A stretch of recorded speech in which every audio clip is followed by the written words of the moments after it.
Contrairement à ce qu'on veut nous faire croire,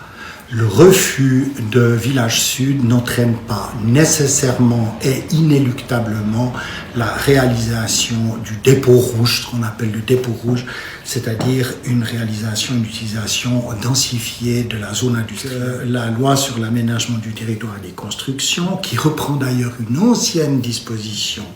de l'ancienne loi, donne le droit à la municipalité, dans tous les cas,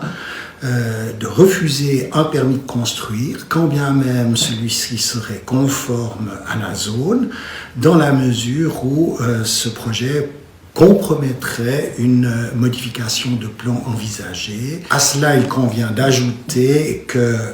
l'acceptation d'une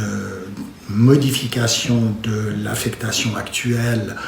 plus conforme à un développement maîtrisé ne prendrait pas beaucoup de temps dans la mesure où tout le travail a déjà été fait dans la perspective de Village Sud actuel et en outre, il n'y a pas besoin d'être grand sage pour se rendre compte que les propriétaires du périmètre concerné ont évidemment tout avantage à avoir, ne serait-ce que partiellement ou que progressivement, une affectation plus valorisante de leurs biens immobiliers. Le fond de la votation, c'est une chose et une seule, qui est de savoir si, dans un délai extrêmement bref, trop bref, la population de Tolochona doit à tout le moins doubler. Et nous considérons qu'on peut très bien reprendre ce dossier sans pour autant se voir confronté à une densification excessive de la zone industrielle.